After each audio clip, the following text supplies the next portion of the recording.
കേന്ദ്ര സംരക്ഷണത്തിൽ ത്രിഫലയുടെ ഉപയോഗത്തിനെ പറ്റിയാണ് നമ്മൾ ഇന്ന് ഈ വീഡിയോയിൽ പറയാൻ.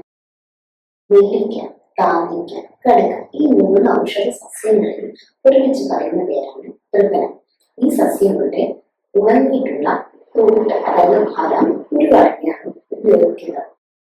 ത്രിഫലയ്ക്ക് അനവധി ഔഷധ ഗുണങ്ങളും പ്രയോജനങ്ങളും ഉണ്ട്. ഇതിൽ 1-2 ഗുണം കേശ സംരക്ഷണത്തിന് വേണ്ടി ചെയ്യുന്നതിനെ പറ്റിയാണ് നമ്മൾ ഇന്നിവിടെ പറയുന്നത്. വേനൽക്കാലങ്ങളിൽ പ്രത്യേകിച്ചും ചിലർക്കൊക്കെ തലയിൽ പരുക്കൾ അല്ലെങ്കിൽ ചൂടുകൾ എന്നിവ വരുന്നതായി കാണപ്പെടാറ്. ഇങ്ങനെയുള്ളവർക്ക് വേണ്ടി ത്രിഫല കഷായം വെച്ച് തല കഴുകുന്നതും അതുപോലെ തന്നെ ത്രിഫല ഹെയർ പാക്ക് ആയിട്ട് ഉപയോഗിക്കുന്നതും വളരെ ഗുണപ്രദമാണ്. ത്രിഫല ഹെയർ പാക്ക് അപ്ലൈ ചെയ്യുമ്പോൾ ശ്രദ്ധിക്കേണ്ട കാര്യങ്ങൾ ഇതാണ്.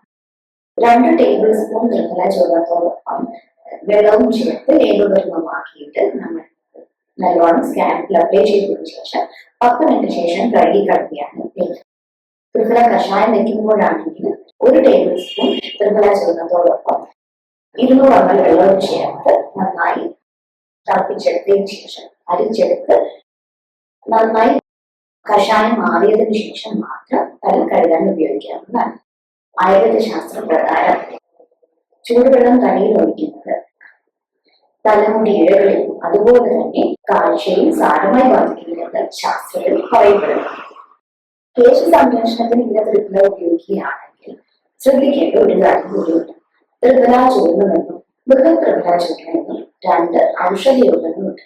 രണ്ടിന്റെയും ഇൻഗ്രീഡിയൻസ് അതായത് ചേരുവകൾ വ്യത്യസ്തമാണ്. ഇൻഡിക്കേഷൻസ് അതായത് ഏത് രോഗത്തിൽ കൊടുക്കുന്നു എന്നതാണ് ഇൻഡിക്കേഷൻ എന്ന് ഉദ്ദേശിക്കുന്നത്.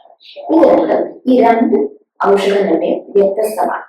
ഇതിനാൽ കേശ സംരക്ഷണത്തിൽ ഹെയർ പാക്ക് പോലെയുള്ള ചെയ്യുമ്പോൾ എടുക്കേണ്ടത് ത്രിഫല ചൂർണമാണ്. മൃഗത്രിഫല വേറൊരു രോഗമാണ്. മൃഗത്രിഫല അല്ല കേശ സംരക്ഷണത്തിന് വേണ്ടിയിട്ട് ഉപയോഗിക്കേണ്ടത്.